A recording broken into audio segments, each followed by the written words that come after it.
avec cette luminosité encore catastrophique comme d'habitude, je vais vous faire ma palle du mois de décembre. Alors elle est un peu particulière cette palle puisque sur Instagram je vous ai envoyé j'ai mis une story sur laquelle je vous disais vous allez choisir ma palle de décembre. Du coup il fallait sélectionner des genres ou des mots-clés pour que je choisisse ma palle et donc c'est Instagram qui a choisi ma palle pour ce mois-ci. Donc on va commencer alors. J'ai fait un petit tas. Le livre de ta bibliothèque qui te donne le moins envie. Ça commence bien. C'est celui-ci. Alors, en fait, au début, il me donnait très envie. Je vais vous lire le résumé pour vous expliquer pourquoi ça me donne envie et pourquoi ça me donne pas envie en même temps.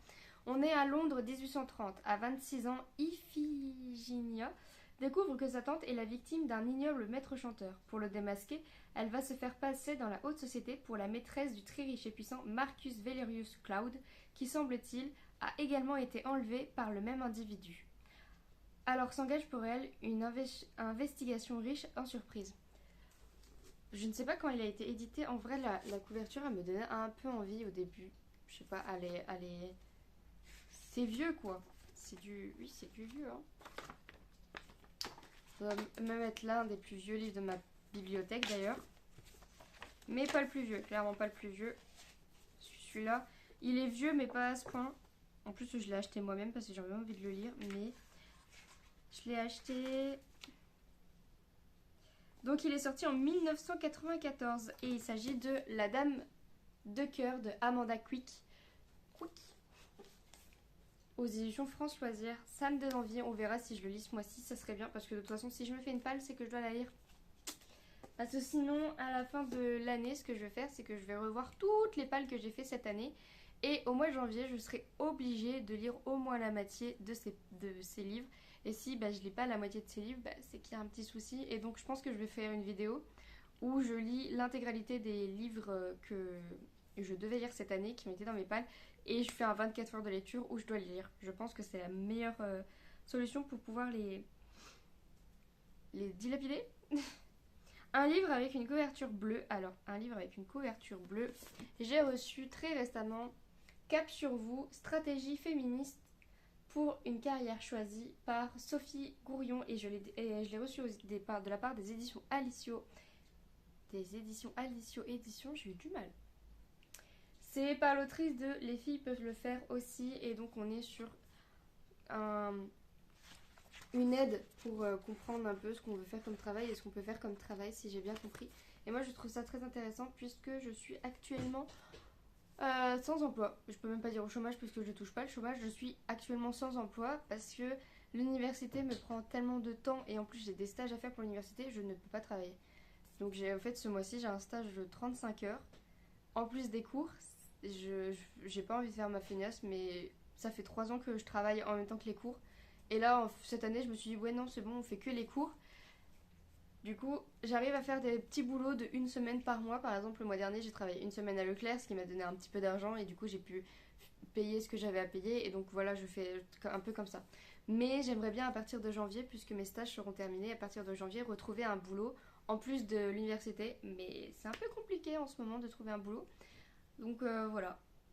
Enfin bref, je sais pas je sais pas trop si ça servait de vous dire ça, mais bref, ce livre-là peut être très très intéressant et j'ai vraiment hâte de le lire. En plus, il y a plein de choses à faire dedans. Ça m'a l'air vraiment très intéressant. Du coup, le livre qui te donne le plus envie, mais que tu n'arrives pas à sortir de ta palle, c'est Amour damné, Amour damné, pardon, j'ai un truc dans l'œil, de Lauren Kate aux éditions Bayard Jeunesse. Et ça fait partie de la saga d'années que j'adore, que j'ai adoré quand j'étais jeune.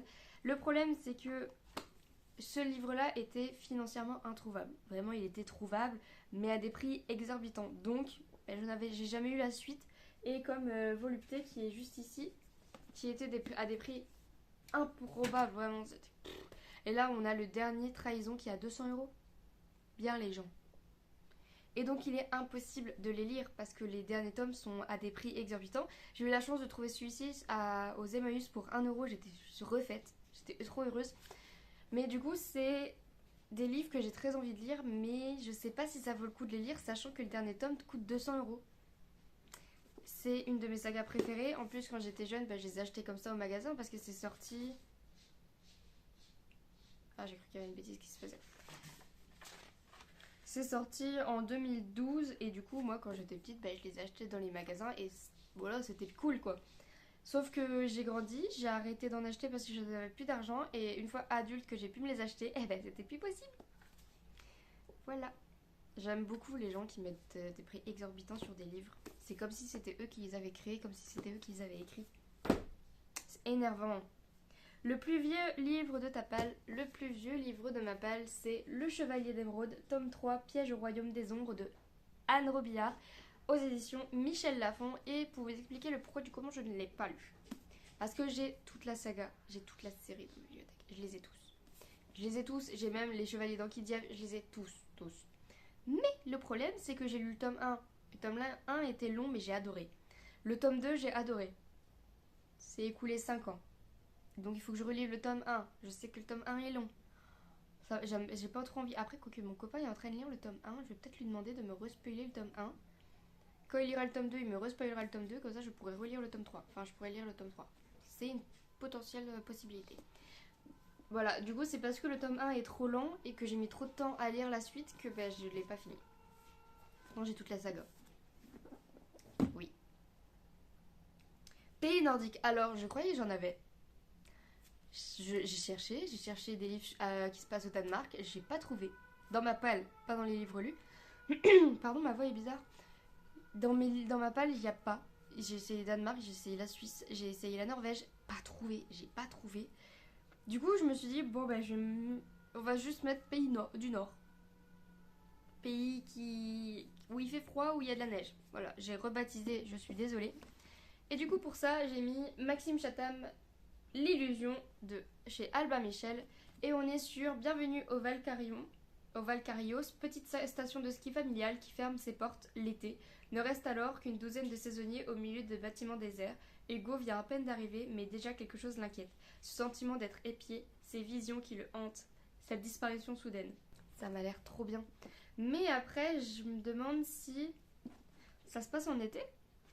On verra bien. Après, avec des montagnes et tout. Je pense pas que ça se passe... Enfin, ça se passe en été, mais il fait froid, quoi, je pense. Oui, je pense. On verra bien. J'ai trop envie de le lire, donc il reste dans cette palle quand même. Et donc la dernière, un roman avec une couverture verte. Alors j'en ai choisi deux parce que bah, du coup j'ai cette lecture qui est en cours qui fait partie d'un vlog. Il s'agit de Noël lutin glacé et voisin rôti de Thalissa Delaunay aux éditions Hugo Poche. Que celui-là je ne vous en parle pas puisqu'il fait l'objet d'un vlog intégral. C'est pendant mon vlogmas, je le lis. Donc ça sert à rien de vous en parler puisque j'en fais toute une vidéo. Et donc l'autre roman vert, il s'agit de Petits secrets et grands mariages de Louise Allen aux éditions Harlequin.